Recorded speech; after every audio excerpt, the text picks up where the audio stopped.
tell you how excited I am about our third webinar in the series, Black and Brown Lives Matter, a perspective from the social and behavioral sciences.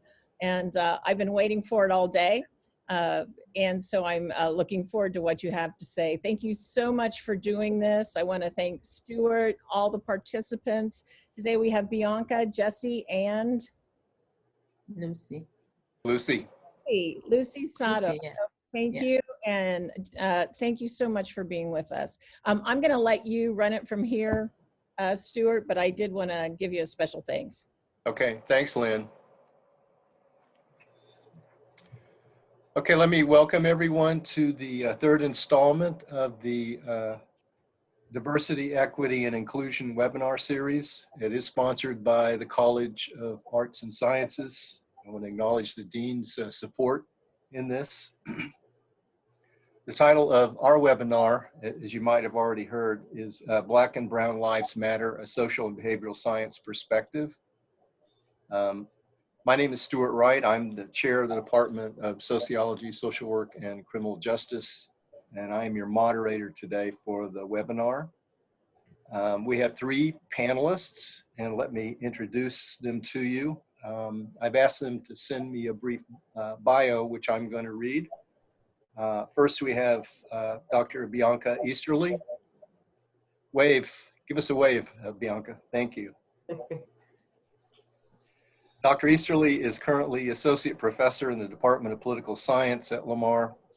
She received her PhD in Political Science from the University of Houston and her Bachelor and Master's Public Administration from University of Illinois at Chicago.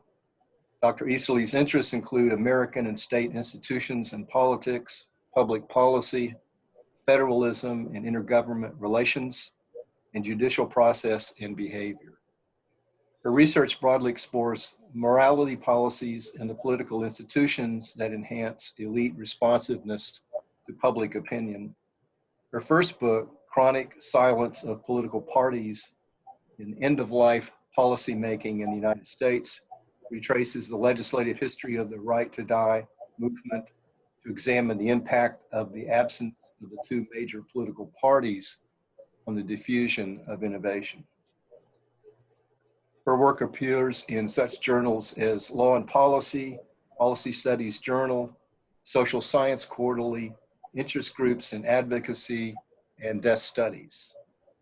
Dr. Easterly teaches a variety of undergraduate political science courses, including American government, political parties, judicial process, and graduate master's MPA seminars. Our second panelist is Dr. Jesus Garcia, known to us as Jesse. Give us a wave. Thank you, Jesse. Dr. Garcia is Assistant Professor of Sociology.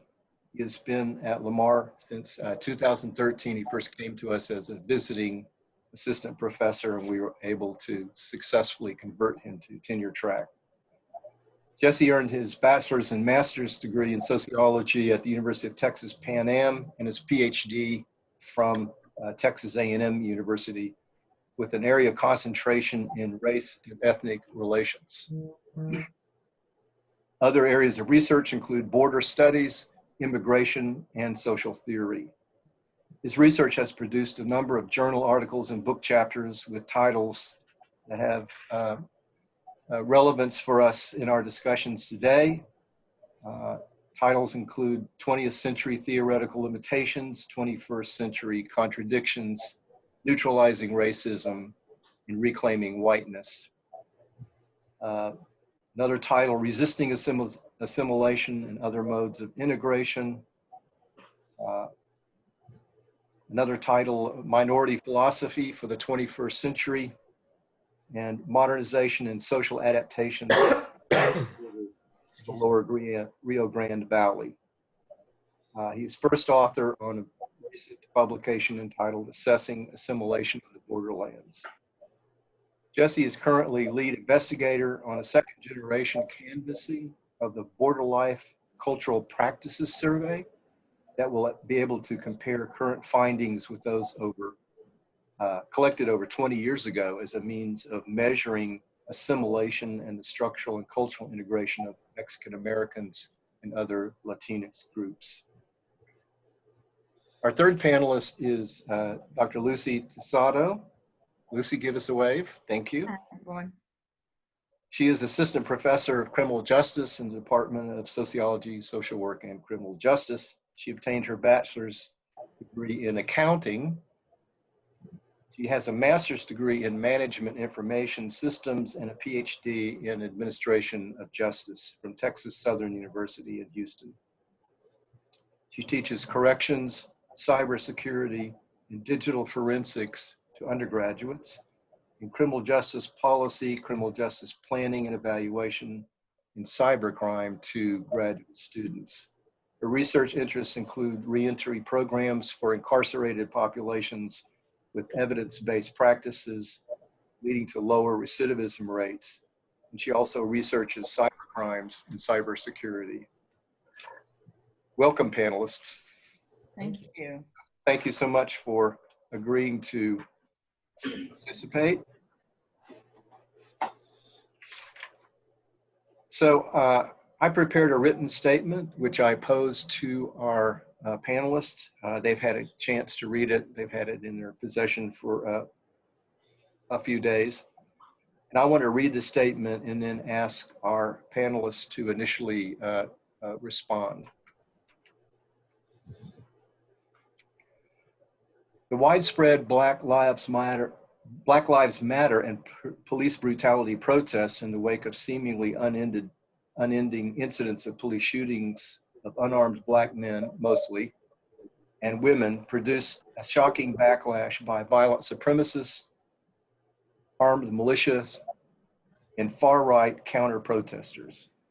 The president has condemned Black Lives Matter protesters as anarchists and extremists while defending the actions of violent counter-protesters, for example, in Charlottesville, as good people or patriots.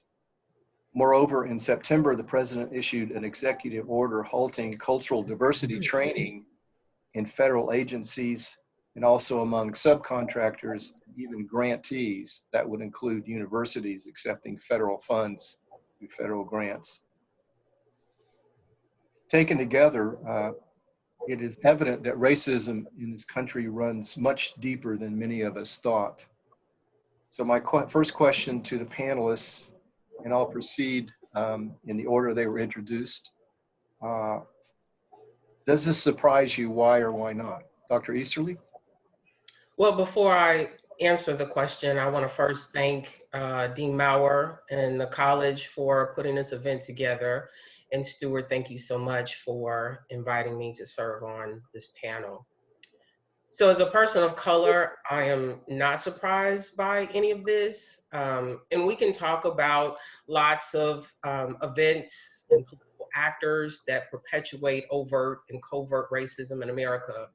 But to really understand racism in the United States, we really have to look at systemic racism and the systems that pretty much perpetuate in the institutions that perpetuate racism. So one very classic example would be the redlining system. So banks and the real estate industry essentially outlining neighborhoods where people of color lived in red ink. So what kind of impact has that had? Now, mind you, it was deemed illegal and banned in 1968. So you may think that, okay, this ended decades ago. This shouldn't have any impact today, but the implications of that system are still very much felt in the Black community today. So the homes in those red line communities, even though those lines don't exist, are still worth less. According to the Federal Reserve, the net worth of a typical white family is $171,000, which is 10 times greater than that of a Black family. In these poor neighborhoods, you have a lower tax base. So what does that mean? There's less money available for the schools. That means fewer kindergarten classes, fewer qualified teachers, fewer AP courses. This also translates into lower graduation rates, right? So statistically, in these neighborhoods, you see fewer African Americans graduating from high school, and also moving on to college. And this also feeds into this school to prison pipeline that disproportionately affects persons of color. And I'll leave that for Lucy to talk more about with the criminal justice system. But I mean, these systems that exist that have generational implications. So this just feeds into that. Okay. Thank you, Bianca. Jesse? Well, going directly to the question, I'm not really surprised by Donald Trump's perspective on this whole diversity training. And in order to kind of make sense of it, from a sociological perspective, we have to take into consideration his background and his life experiences, typically as a young man. I mean, philosophically, we all wish we could go back to our youth and, the hate halcyon days of irresponsibility. In Donald Trump's case, his background goes to privilege and a large sense of entitlement during a time when institutional, cultural, and social etiquette devaluing minorities of color and immigrants of all kinds was openly practiced. There was no, although there was legislation that prohibited, there's still that cultural etiquette that dominated interactions. So when I try to make sense of his decisions and his perspective and the many racist and bigoted things he said throughout his administration, I go back to his basic "Make America Great Again." And in his image, that's has been openly discussed by pundits and discussed in the public discourse. That's what he would like to take our country back to, to his youth, where he could openly practice his bigotry and discrimination without any kind of recrimination or social penalty. Now, of course, our attitudes have changed to that kind of open expression. And when I think of him intentionally eliminating, bias training, for example, at a time when it's the most important, considering, the growing diversity in our society, it's counterproductive, needless to say. And pun intended, he's basically trying to whitewash America all over again. And it's concerning. It's concerning now when you start reading the polls and the ideas that he has emboldened over the time of his administration. You realize that, or you tend to think that maybe we had not made as much progress in terms of race and ethnic relations as we had thought.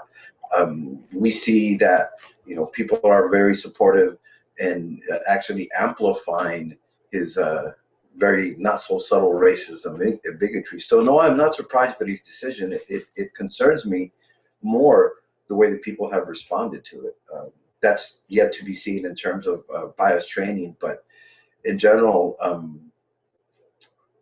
those are my thoughts in terms of what he's attempting to do and where his imagination takes him in terms of what he would like to see this society be.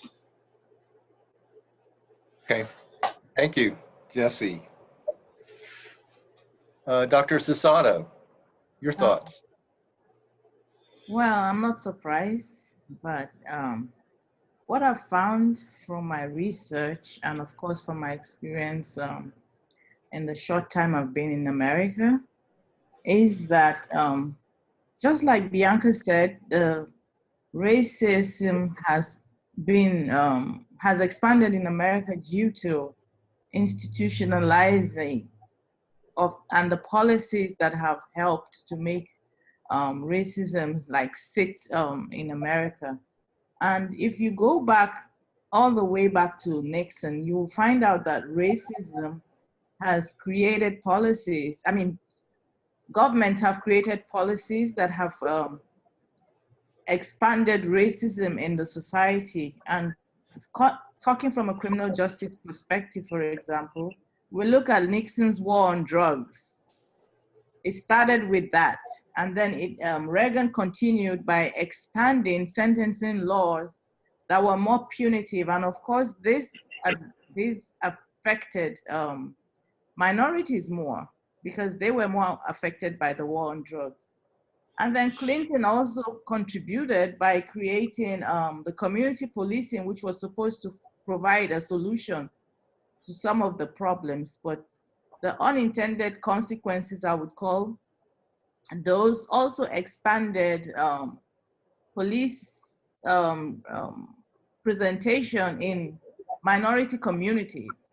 And this has led them to come in contact with the police. So basically what Bianca said, in fact, she took all my points, but she's saying what I was going to say. And the truth about it is that it's institutionalized in a way that we cannot withdraw it from the fabric of America, from the fabric of our institutions. So there's institutional racism and there's individual racism. You can do something about individual racism, but what do you do about institutional racism? And when your government says that diversity training should be withdrawn, it just kind of sends the wrong message, like they're not taking racism in, seriously in this country. And then when I looked at the exit polls during this election on Tuesday, at least I was comforted that some people actually thought. In many states, you had 69% of people saying that, yes, they believed racism was a problem. And I was wondering, the other 31%, and of course, I don't know the exact context that these questions were asked, so I don't know, but the question was, do you think racism is a problem in the United States? So yes, I'm not really surprised that this is going on, because policies have kind of made ingrained roots into our systems, and it's kind of difficult to extrapolate those racism from our institutions and to really address the issues we have with racism in America. We really have to address institutional racism, like Bianca said. Yeah, Lucy, in your comments, I think I hear themes are found in Michelle Alexander's excellent book, The New Jim Crow. Yes. And in fact, I'm sorry, go ahead. Yeah, Michelle Alexander's book titled The New Jim Crow, Mass Incarceration in the Age of Colorblindness, she addresses policies that have led to racism. And her claim is that most of the laws that were made, especially in criminal justice perspectives, were made to keep the African-American person down. Since they didn't have slavery anymore, they changed it to mass incarceration. So the laws were created just to keep the African-American down. And she talks about education and inequality and all of that. And those are very important social factors that the government has ignored. Social factors like income inequality, just like Bianca said, the white median income is 171,000. The Black median income is 17,600. And that disparity did not start today. Okay, it started a long time, and it's even getting more difficult because the things that we need to address to lower or to bridge the gap are still being ignored or are not given as much attention as they should be. So it's a very good book. And even Bill Gates, I just read yesterday, he said it was one of the books he was reading during the pandemic. So I think reading that book will open eyes to, more of how a policy perspective has been addressed in explaining the racial disparities we have in the criminal justice system, especially. So we've certainly seen the war of drugs used disproportionately targeting African Americans. We've seen communities of color over-policed. We have policies like stop and frisk that were used basically to target minorities. These are the kinds of things that feed into the institutional racism that we see in the criminal justice system. Excellent. Okay. All right, let me move to my second question. How and in what ways does race bias play out at the university? We are supposed to be the beacon of diversity and equity and inclusion, but we all know from day-to-day interactions that these don't live up to the ideal that we'd like to. So we might see race bias play out in ways that are subtle, ways that most people don't see. Would you have any comments about those kinds of things? Dr. Easterly, I'll begin with you. Well, when you're a person who is of color, it's your day-to-day existence, right? You see things that perhaps people who aren't of color may not be attuned to. So some of the things that are readily apparent that impact how students, faculty, and staff move about or feel comfortable on campuses. For example, buildings and monuments erected in the name of someone that isn't a person of color, right? So you have these statues that are heralded and celebrated on campuses of individuals who may have had some racist ties, or more importantly, if these monuments exist, they exist alone without any monuments recognizing any people of color. So that stands out oftentimes. The pictures of presidents and board members, those who have won awards, you know, having these images on a college campus. And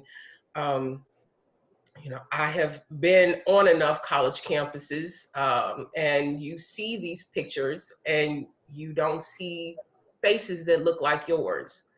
And what that communicates in terms of how welcome you are, or how included people like you are. So to certainly not to completely remove these images, but they should be reflective of the demographics of that school, of that city, that state. And when it isn't, it stands out and is problematic. Some other covert ways or institutional racism that exists in higher education, advising. So advisors might discourage students of color from majoring in certain majors or taking on certain classes because they're considered too difficult. Just to add a personal anecdote here, when I was in first grade, my family and I moved from the city of Chicago to a suburb outside of Chicago. And I went to a private school in the city and got a very good education, and then moved to the suburbs into a public school. And I was immediately put in remedial classes, not because of test scores, none of those kinds of things. I had already learned how to write in cursive, and this wasn't even something that my peers were doing yet. And when my mother asked the principal, you know, why is she being put in remedial classes? This homework she's doing, she knows how to do this stuff.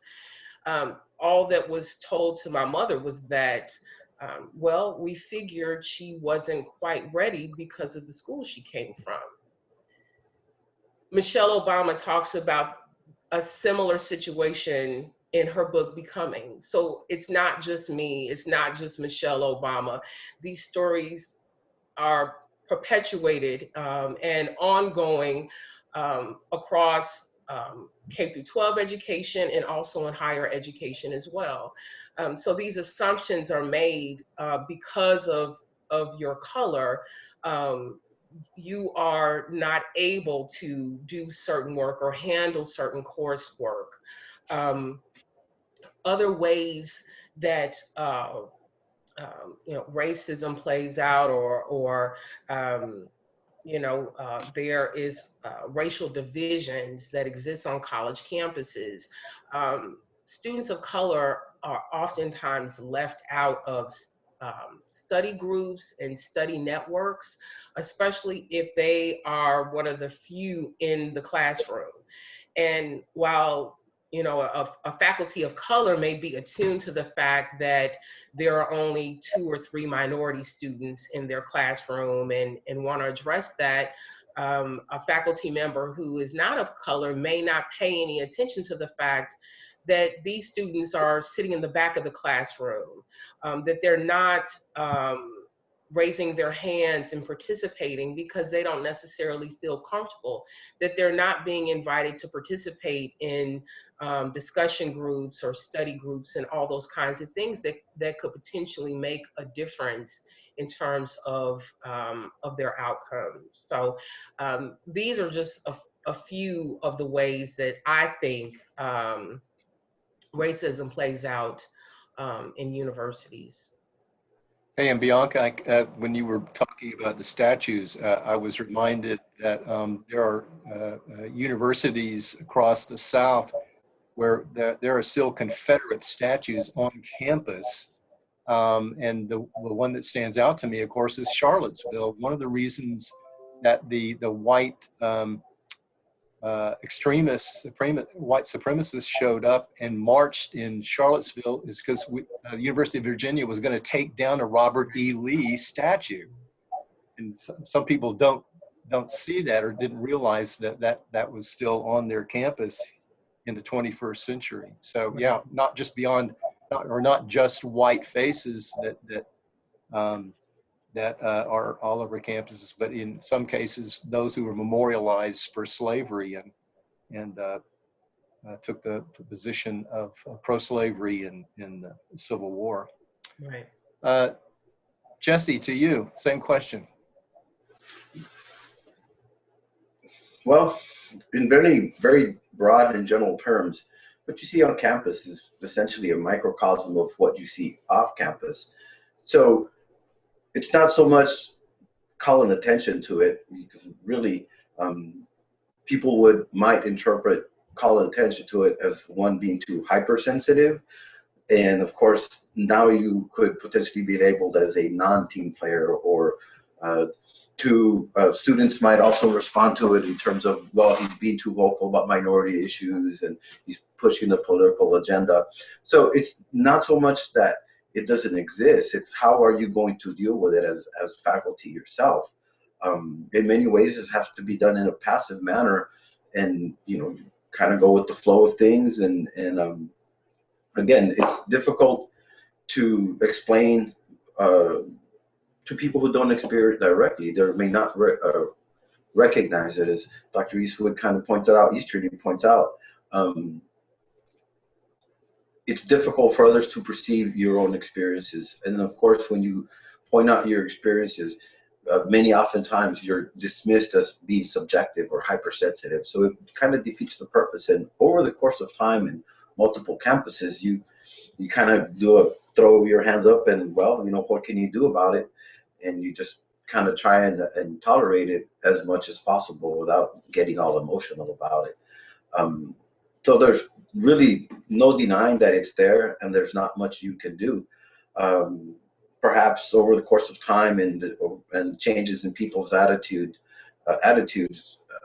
might make a difference. But as of yet, there's been progress over I've been in this field 10, 15 years. So over 10, 15 years, you do see some changes, but you do see many forms kind of very resistance in the form of not recognizing it, not seeing yourself. So how can you call attention to an issue when others don't really see it? It's like claiming an imaginary friend. So yes, What you see in the outside world is what you see on campus. It's how you deal with it that will make the difference. Okay, and Lucy, the same question to you. Well, I want to piggyback on what Bianca said. I have a daughter who goes to a predominantly white university. What Bianca described is exactly what she goes through. She said anytime there is a group project, nobody wants to partner with her because she's Black. So it's not necessarily that they are exhibiting racism, it's just that they're not comfortable with her, you know, or she may be the only Black person in the whole class. So like Bianca said, they may have professors that are not even aware that this is going on. All right, and you know, that's important for professors to take into consideration. And then again, I'm going to piggyback again on what she said about advising. I believe that when students don't see diversity, they don't see people like them in the faculty. They don't see people like them in the advising staff, in the counselors. They may feel that the people in these positions may not understand what they're going through.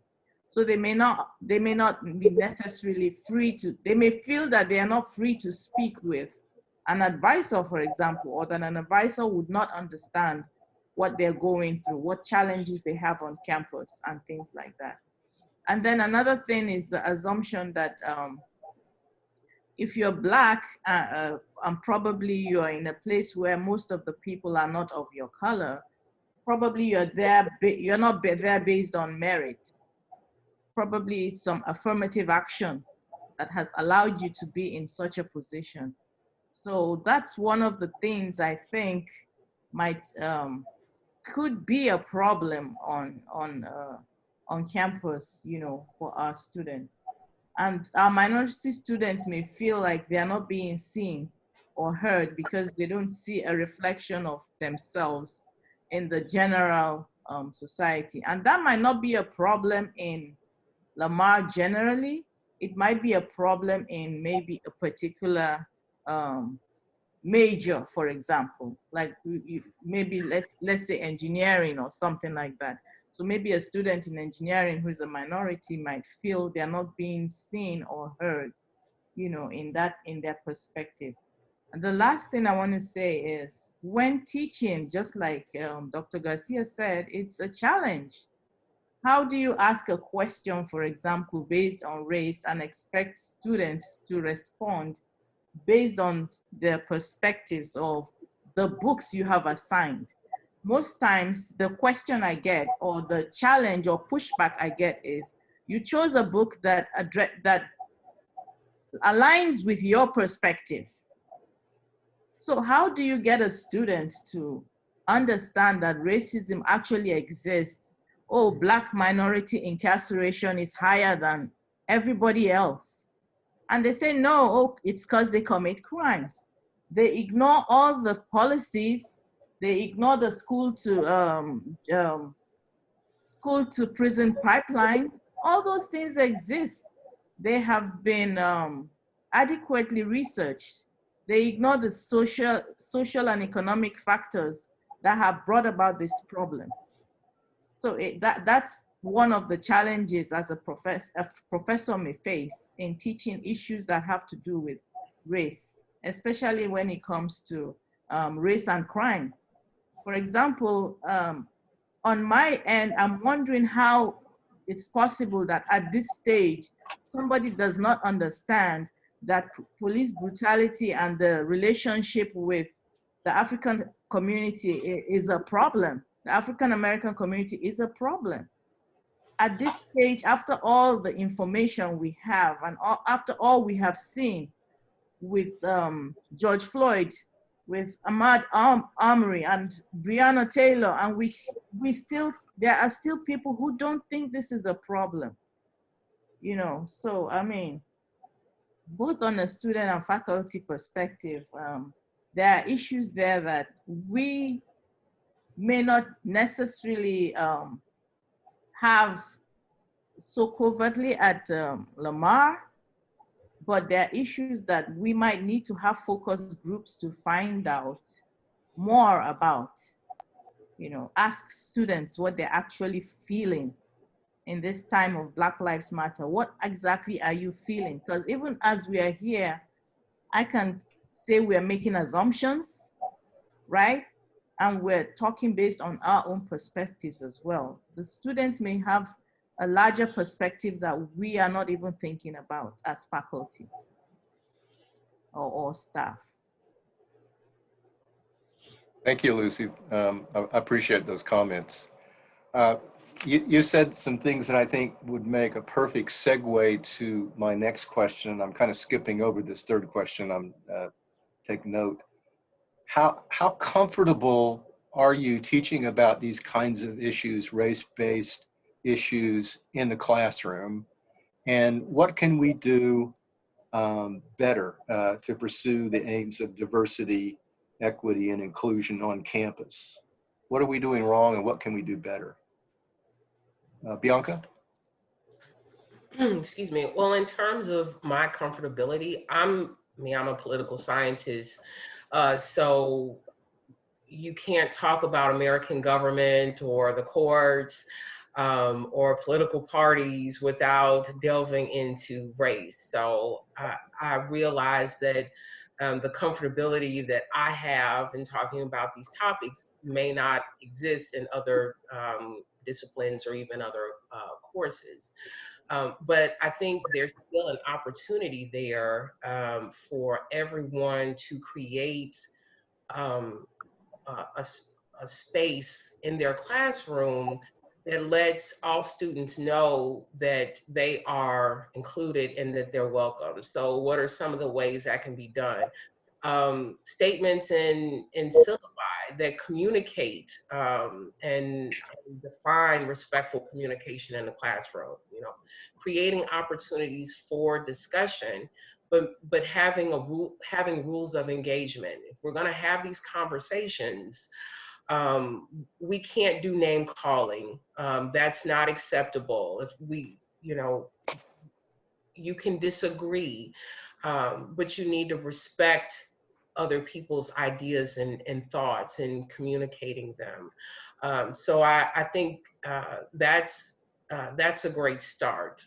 Inclusion in course content whenever possible. Um, it's a little bit more difficult to do in the core courses, but in my upper division courses, you know, choosing readings or tying in topics that are related to people of color, discussion questions and topics to get students talking about these issues. So it's a matter of faculty looking for opportunities to engage students in conversations about race, about gender differences and these kinds of topics. But I would say to approach them in a way that the faculty is most comfortable. It's, you know, delving right in and just talking about, do you like Donald Trump, or, you know, did you support Barack Obama? These are pretty heady questions, but there are a variety of ways of talking about politics and policy and matters of race in a way that can be enriching for everyone involved. Having some awareness of the differences of students in your classroom. I think just acknowledging that. If you only have a few minority students in your class, you know, paying attention to where they sit in the classroom and how they engage. You know, maybe it might be important to, you know, do some in-class activities where they're forced to interact with students who they typically don't interact with. I do a lot of in-class activities in my courses, and I tell them that they have to pick different groups every time, so that you can't just find that comfort space in my classroom. And every time we do an exercise, these are the same people you're going to work with. Every time you've got to work with some new people and giving them a new discussion question or project that they're going to have to, work out with people who they may have never spoken to in the classroom. Creating opportunities for students to get to know each other. We all do the boilerplate questions the first day of class. Say your name, say your major, and tell us something interesting about yourselves. That's a wasted opportunity there. Have students really get to know each other, right? This is a time you walk around the classroom and you've got to meet 3 people.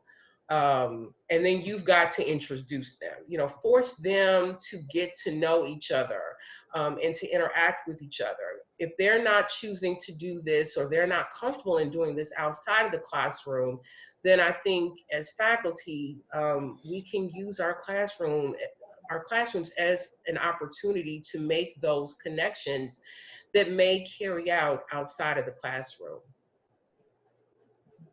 Interesting. Huh. Jesse, same question to you. Oh, well, it's a lofty goal to say indeed, and it would take, multiple approaches to actually accomplish, true diversity, equality, and inclusion. Definitely, when we look at the broad sociological picture, we have to understand that it's going to take institutional approaches and individual approaches as well. And somewhere in between those 2 points is the change in cultural attitudes and cultural practices. We can, under the circumstances, right, we can already see that institutionally there is resistance to, for example, bias and diversity training, right, which is needed so at least people can broaden their perspective and get a deeper understanding of these issues that, have to be changed for the sake of diversity, equality, and inclusion. But barring the obstruction and the resistance where we are dealing with now currently, changes from the top, most definitely.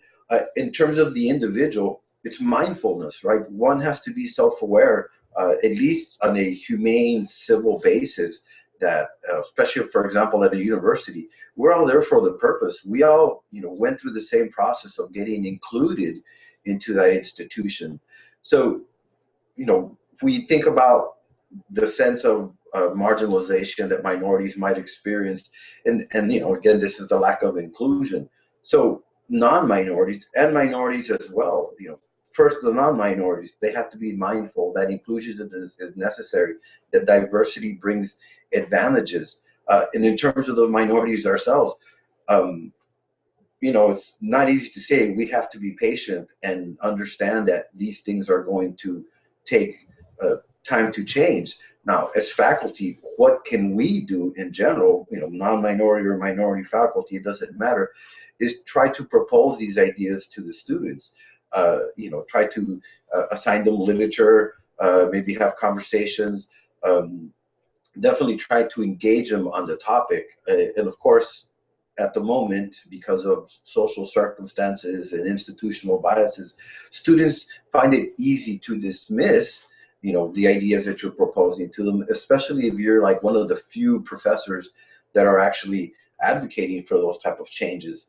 And of course, they will see you as a minority, one might expect, and that could be interpreted as, again, hypersensitivity. And then other faculty, non-minority faculty, who may not actually be able to relate or recognize, the biasness that we all try to call attention to. They themselves may not be as enthused to project these ideas to their students. Is it going to be an overnight shift? No, and this is where the patient comes in. It's going to take a while, and of course, it requires direction from the top, the response from the bottom up, and somewhere where those 2 meet, that's where the change will happen. It's not easy. It'd be ridiculous to think it would be just as easy. It's cliche. We have to win not only their minds but their heart. I think we should start with the minds, and the heart comes later. but definitely it's going to be a concerted effort. Minorities, faculty, minorities, them not demonstrating, but calling attention to it on campus through their participation activities on campus events. That's part of it, but it requires a lot more cooperation. Multi-pronged approach is one of the things that we can do to make things better. As individuals, mindfulness, over the course of time, perhaps that mindfulness, we have to start from the bottom, considering the resistance from the top we're getting right now. Perhaps that mindfulness will create the cultural change that will then matriculate to the institutions themselves. And again, change can go in either direction, but change would happen more efficiently and quicker if it was approached from both directions. It's a tall challenge, to say the least, and it's hard to overcome people's preset notions of what is expected. We've students, whether students or faculty, we've gone through our lives with these hierarchies of status that we can see in our institutions and in our social etiquette. So it's going to take a while for us to move away from them, but we have to be mindful that that move has to occur. Thank you. Dr. Sasato, same question to you. Well, sometimes at first I wasn't comfortable talking about issues of race with students, but as time went on, I realized that it was part of my duty to teach them about these issues and to sensitize them about these issues as well. And one thing I do in my classes is I always try to have group work, just so that they get to know someone else that they didn't know before. I try my best to put them in groups that address their professional needs, but I try to make the groups as diverse as possible. Even in my online classes, I do the same thing. I try my best. It's not always as successful as in the face-to-face classes, but it kind of breaks down some of those walls that have been built. Sometimes it breaks down some assumptions that that's what I'm assuming this is doing when I create my groups in the classes, because I do it intentionally just for issues like this. And then when talking about issues of race, I always try to, I'm sensitive to the fact that there are different groups in here that I'm talking to about issues of race. So I approach it using inclusion in my pedagogy, and I ensure that students, or rather, let me put it this way, I ensure that my students respect each other. And the very first day of class, I tell them that we're going to talk about race in this class, and we're going to talk about issues that may be offensive to people, or you may have a different perspective to what we're talking about in this class. But hear each other out, be respectful of each other, and try to understand where the other person is coming from. One way we can address it, like I said before, is to use focus groups to determine how our students actually feel about this. And I'm not just talking about the minority students, I'm talking about everybody. What does each group feel?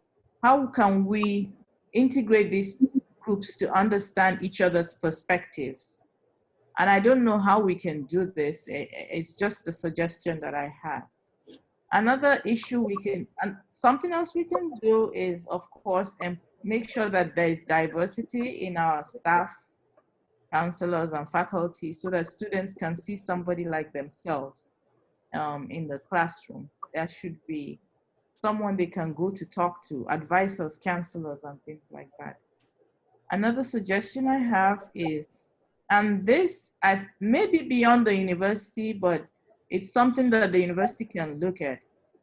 We know that the issues of education and race start before students get to the university.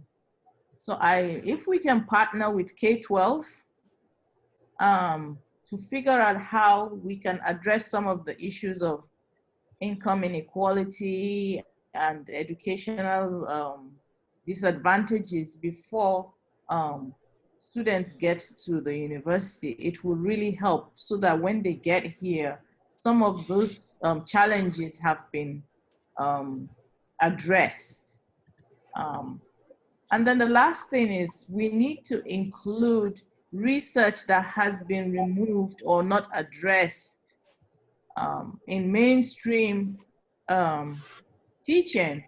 For example, I'm not sure many students understood the reason for the Civil War. I was in a conference last week, and one of the professors there talked about how he had to deliberately introduce the actual reason for the Civil War that happened after the Emancipation Declaration, that in mainstream, in his mainstream textbook, it wasn't there. And he realized that if students are not learning this, then they don't know the truth about the history. All right, so there's a lot of research, for example, by William Dubois. Is that how you say his name? Dubois or Dubois? D-U-B-O-I-S. I think it's Du Bois. Du Bois, exactly. That was not allowed in mainstream media mainstream research in academia in criminal justice for a long time. So students don't even know these perspectives. So we need to start introducing these perspectives as we teach so that students can have a balanced approach to what they're learning, especially about race. That's what I think we can do as a university. You know, I could add to that, Dr. Sato. In some cases, we've seen attempts at revisionist history of the Civil War, so that it's not that it was just ignored in classrooms or by students, but they actually got misinformation through this revisionist history of the neo-Confederate version of the Civil War. Say, Gary, I see that we've got just a few minutes left, so I think maybe this might be a good time to open it up to some questions from the others if they want to ask our panelists. Do a Q&A. Okay, I just set it so that everyone can unmute themselves. So if you have any questions, go ahead and join us in the conversation.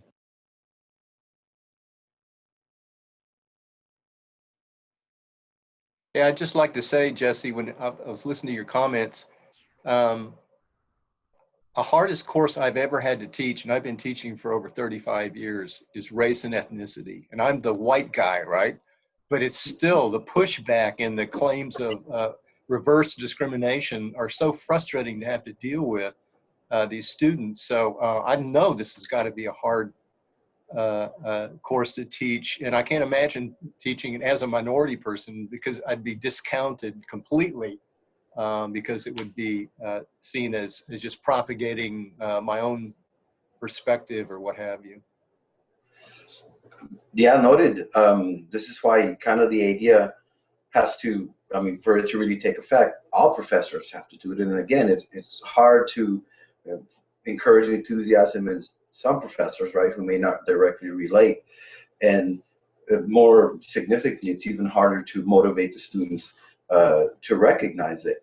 You know, in one of the articles that I wrote, a minority philosophy for the 21st century, you know, kind of touches upon these ideas of faculty at university, right, and the resistance that we get, the devaluation, the dismissiveness from students, and so on and so forth, right? We all have countless anecdotal observations and experiences that have occurred. Fundamentally, until things change as minorities, right? We talk about David Reisman's idea of having the courage to go at it alone. You know, and that's really what defines a minority for many minorities at university. Until change occurs, is despite all the flack that you might run into, you still have to have that courage, that inner fire to persevere and continue, and you know, try to make change wherever you can. Looks like we have a question, hold on. From Jerry Lynn. Does the panel have any practical recommendations to the participants on, one, enhancing the awareness of diversity and inclusion as an institution, two, the pathway or approach to gradually reducing or eliminating social injustice, and three, engaging in productive conversation with the groups that are currently discriminated against in our society? Anybody want to tackle that? I thought we addressed some of those things already. And I would hope that this would be part of that discussion that we're having against currently discriminated groups in our society, if we can see them as our panelists as representative of some of those groups. You know, and adding on to that, you know, it's not so much what we as minorities can do. We know what we have to do is, you know, spread the message, but, you know, the challenge also goes out. What are you going to do as a non-minority to move this project along? Obviously, you know, leadership is where leadership is at, and that's where it needs to come. You know, directives, maybe, and as Dr. Wright points out, this very process of, you know, diversity training or diversity awareness is definitely an important first step. Hopefully the enthusiasm will persist. Again, we're dealing with resistance from the top down already that has, you know, spread into the social and the public consciousness, you know, to the social consciousness and to the public demonstrations. So, you know, the climb or the climb towards change just got a bit steeper, but, you know, it's not, you know, beyond the courage to go at it alone. The reality is that this is a big issue that is really hard to tackle alone. It's going to require all of us, you know. So if you ask, what do you think we should do? You should also include, what can I do? This is Jerry. Let me try to clarify the questions a little bit better. So in fact, that was exactly what I was asking. In other words, we all recognize the current issues. But as an individual or as an institutions, what are the practical ways that at least the group of participants or the members in the university community will be able to practically exercise at ease and in a regular fashion? And I know that the culture building is going to be taking a lot longer time, but do you have any recommendation that can be easily implemented and maybe over time situation will become better? That was mainly my question. That sounds like an institutional question. You want to take it, Bianca? Well, I mean, I think Jesse has really tapped into this. It takes time, and it's not just about plugging in some quick solutions.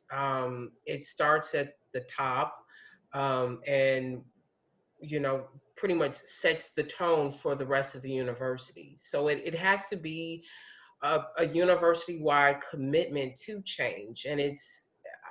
I mean, I think we could spend, you know, probably the rest of the day working through all of these various ways to address some of these issues, right? So, I mean, there are task force that exists right now. I'm on several committees that are trying to tackle these various questions that you raise, Jerry. It's complicated, and it involves everyone in terms of wanting the university and the university culture to change. So I guess I don't have some neat and packaged response to any of these questions. I think we've talked already about some various things that can be integrated in your syllabi or approaches in your classroom, but in terms of these larger big picture or big ticket items, if you will, in terms of eliminating social injustice, that's institutional. and that is that's going to take time and a lot of different approaches, from hiring decisions to recruitment and retention to even the physical look of the campus, that all speak to addressing and eliminating these problems on campus.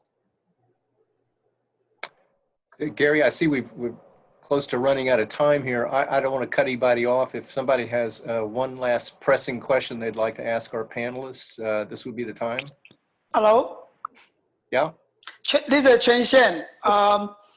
I would like to say a little bit, it's not necessary to be a questions, related to Dr. Jerry Lin's questions, that I think is very important. If we notice, we pay attention to make some comparison among those major national universities and regional universities. We found the students in those national universities, they have less problem with diversity issues. That means, you know, they are usually more responsive for any type of racial discrimination occur and discussion occur on the campus of the campuses. So I think from university's perspective, they need to be very sensitive of any anti-diversity and also racism issues occur to the social media or the local news. The campus PR, they should be very responsive to those potential disruptive languages. Secondly, I think in the social psychology that we have learned that the feelings minority students have is a part of a learned powerlessness through their years of education through the schools. So as an instructor, we should recognize that it's not to make a class more accessible to the student only that way, but also we should provide more assistance to recognize, to symbolize their situations. They are less prepared, not because of their fault, it's their K-12 education. Let's prepare them ready for college.